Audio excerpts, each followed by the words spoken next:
What's up, guys? Grim here for another Bar Card episode with what I feel like is the second half to Red's episode, Hot Drinks for Cold Nights. And, what are we going to call this? You know what? Let's call it Cold Drinks for Frosty Friends, because today's episode is all about sharing. Let's get to it.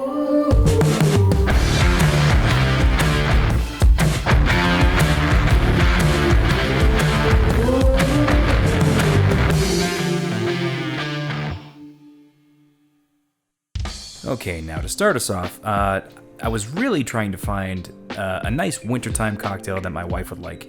And I think I settled on the Winter Whiskey Fizz here.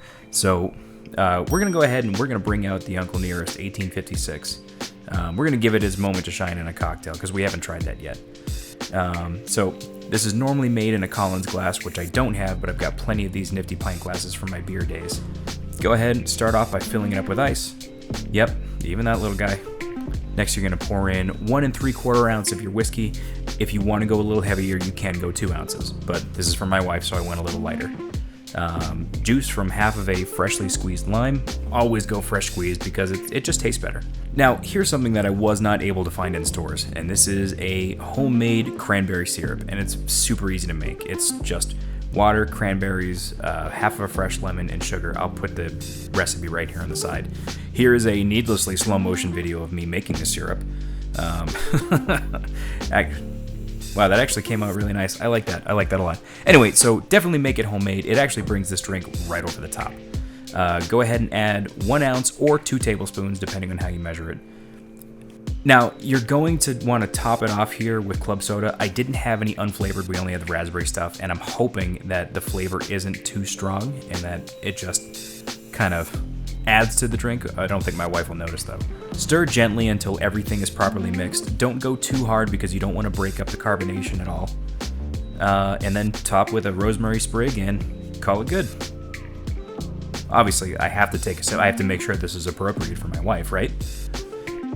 Now, I made this for her knowing that she's more of a vodka drinker, but we're going to see what she thinks anyway. Hey, alright, she's into it. I don't have to finish it for her. Now, moving on to our second drink is the Bourbon Winter Smash. Now, I know you guys know that I don't really like sweet things that much, but insider secret, I am a sucker for all things berry flavored. So let's go ahead and grab our bourbon here. We're going to give the Willet a shot. I know we were a little critical of it in our review of it, but I don't think it would be a bad choice for mixing. In fact, I think adding some sugar and some acids would actually break down that bitterness and probably bring this to life. Now, one thing that I think is really cool about this recipe is that it's actually an old traditional farmstead recipe, and it's designed to use up some of the blackberry and raspberry reserves that you have canned down in the cellar. And it's a great way to share what you have with your friends. So go ahead, start off with 2 ounces of your bourbon of choice. Pour it over ice in a tall shaker, followed by 3 ounces of your favorite orange juice. Pulp is optional. We're not using any bitters today, so go ahead and spill most of that all over your bar. My wife was behind the camera laughing right here. she lost it. Next, you're going to go with 2 tablespoons of the preserves of your choice. You can go with raspberry if you want a little more tart. I went with blackberry because I kind of like that subdued sweetness and that dark fruit flavor. It is a-okay to use the finger method here in case some of it gets stuck. Pop your top on, go ahead and give it a very, very good shake. You're going to want to shake this more than you think is necessary because you want to break those preserves down and get them well mixed. Pour it over ice in a short glass. Obviously, I'm using my craft ice balls because we paid for the fridge, so we might as well use it, right?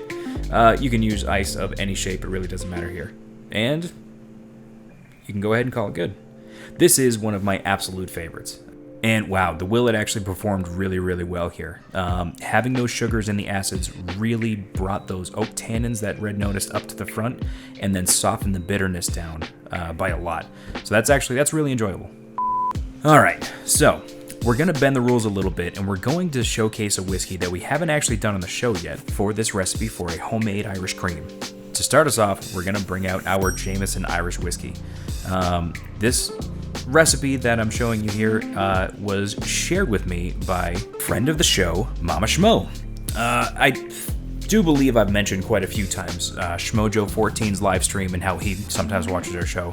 Well, his mother is actually active in his Discord, and she shared this recipe with us, hoping that we'd do an episode for it. So here it is. This is not one that you make for yourself or one person. You need the blender for this because this is made to share. Start off with 2 cups of heavy cream. This is going to take a while. Next, you go with a 14-ounce can of condensed sweetened milk. This stuff really reminds me of the glue from Who Framed Roger Rabbit.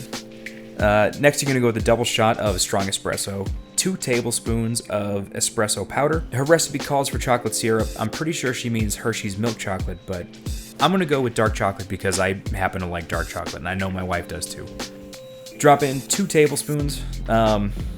It's as thick as molasses, so just be patient. What the hell? Give it 1 extra squirt. Follow that up with 1 teaspoon of vanilla extract. And now, the final ingredient, the pièce de résistance, a little bit of whiskey. Alright, so I did this for a visual gag. I did actually measure this out and then put it back into the bottle. It is 2 cups of Jameson Irish whiskey. Blend very well. You want to make sure everything is neat and homogenized. Obviously, this recipe makes a very large batch, and it's made for sharing. This is perfect for giving away for gifts for the holidays.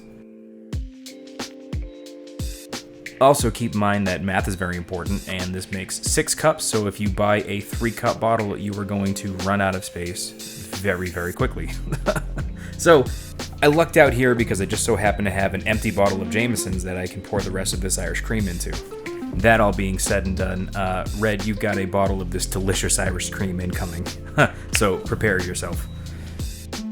Without further ado, I think it's time that we try this. I've got 2 small glasses here that we got. These are actually our tasting glasses from the Sam Adams Brewery in Boston. Gonna have my wife sample some, and I'm gonna try some myself here. Cheers. Oh my goodness, Mama Shmo. That's a killer recipe. Oh, that's delicious. This packs a hefty punch. Drink it by itself. I think this would actually, this is fine for me. I think this would be really, really good in coffee. You know what? I might actually add a scoop of ice cream to this too. You know, it's funny. My wife says this tastes like a blowjob, and obviously I'm flattered. She said it tastes like the shot in the blowjob. So if you haven't yet, please like and subscribe here on YouTube. Check us out on Facebook and Instagram. We hope you had a safe and happy holiday. We're excited to start the new year off with you guys. And as always, right here, please pause these 3 recipes as you see fit if you want to write these down. Unlike my last episode, these are 3 recipes that I can actually gladly put my name on. I do highly recommend these. They're delicious ways to share your booze with your friends. So I've got nothing left to add here. Thanks for watching, and tune in this Thursday. We'll see you then. Home to the mountain.